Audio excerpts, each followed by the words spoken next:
और भाई लोग, क्या हाल चाल? मज़े आ रहे? चलो फिर और मज़े लेते हैं, है ना।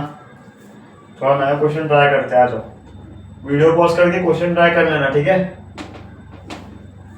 आसान लग रहा है क्वेश्चन, बन जाओगा, ठीक है।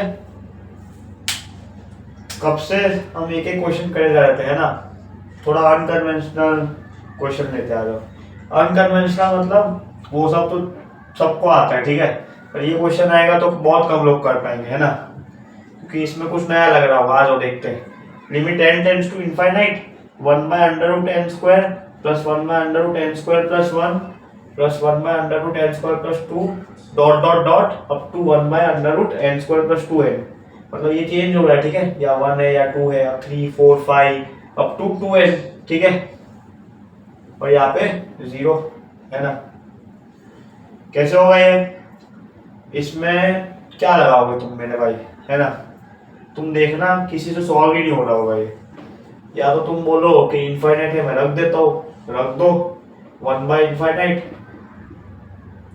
मतलब ये इनफाइनाइट को जा रहा है ना नीचे वाला डिनोमिनेटर, तो 1 बाय इनफाइनाइट, तो तुम बोलोगे ये भी 0 को जा रहा है, ये भी 1 बाय इनफाइनाइट, ये भी 0 को जा रहा है। तुम तो सबको 0 0 0 0 कर दोगे और बोल दोगे कि 0 आंसर हो गया, ठीक है।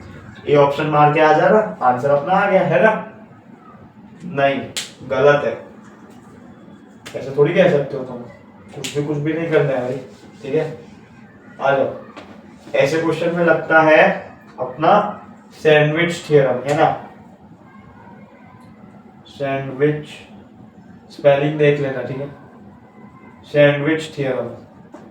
सैंडविच थ्योरम क्या कहता है?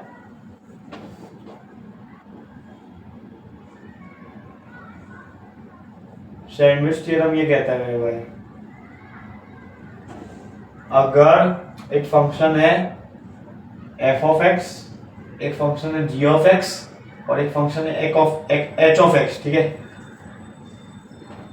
ये पॉइंट मान लो x बराबर है। अगर एक फंक्शन है f ऑफ x जो लाई करता है g ऑफ x और h ऑफ x के बीच में, ठीक है, ध्यान से सुनते जाना। तो लिमिट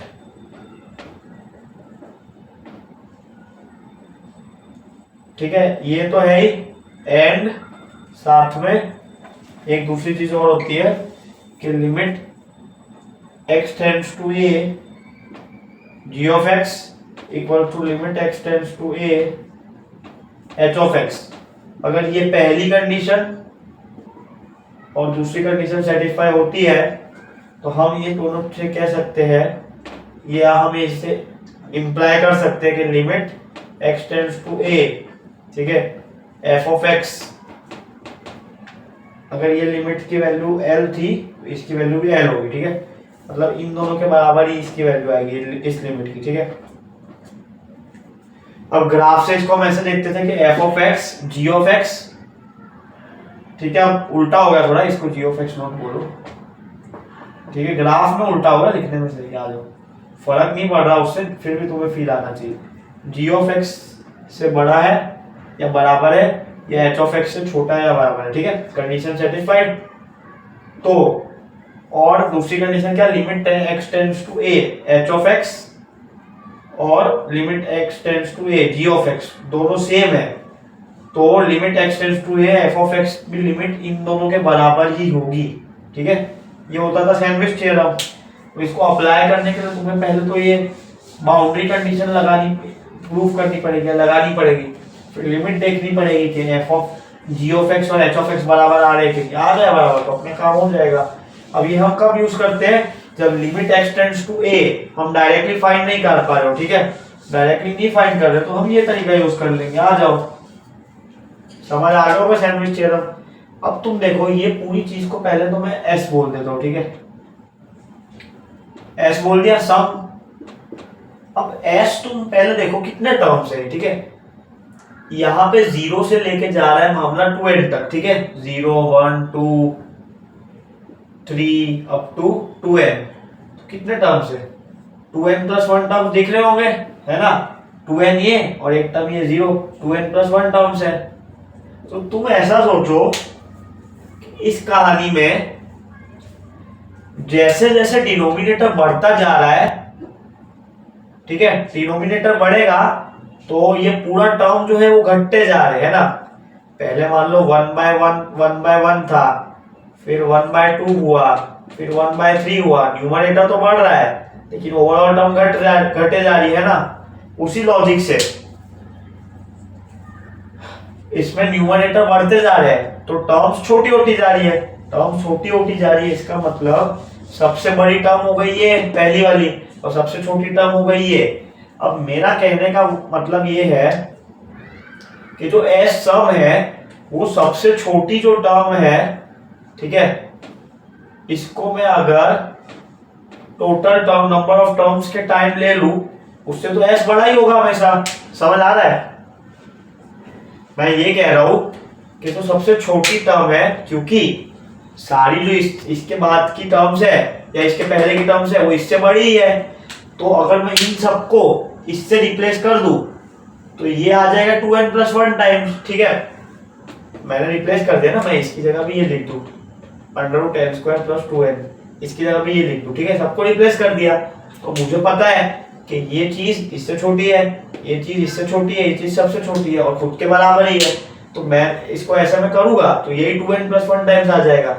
अब ये इससे छोटा है, ठीक है, ये इनसे भी छोटा है, ये सबसे छोटी है, स्मॉलेस्ट टर्म है, तो इसको 2n+1 टाइम्स में लिख दूं इसकी जगह। एस इससे तो बड़ा ही आएगा। अब यही सेम लॉजिक मैं ये कह सकता हूँ कि जो लार्जेस्ट टर्म है पहला वाला, इसको अगर मैं 2n+1 टाइम लिख दूं, मतलब सारे टर्म्स जो है एस में उसकी जगह मैं लार्जेस्ट टर्म से रिप्लेस कर दूं, ठीक है, तो एस इससे तो छोटा ही होगा।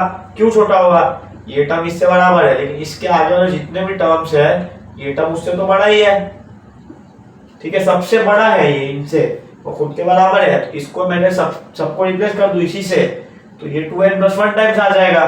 ये 2n+1 टाइम्स आ गया तो मुझे पता है कि टोटल जो ये सम है इससे ये हमेशा बड़ा ही होगा। इक्वल्स टू की साइन तो हमने लगा दी, ठीक है, ये हमें पता है कि या तो ग्रेट या तो बड़ा है या तो इक्वल।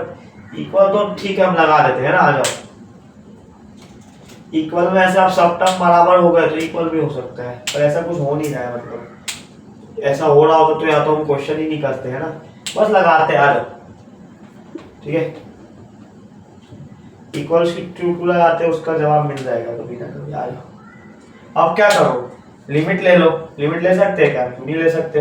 हमें क्या चाहिए? n टेंड्स टू इनफाइनाइट, तो वही ले लो, limit n tends to infinite. हमें चाहिए limit n tends to infinite s, तो लिमिट ले लो हर तरफ, ले ही सकते हैं ना।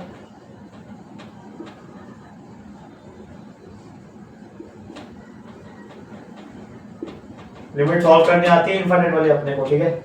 इसको एज इट इज पटक दो,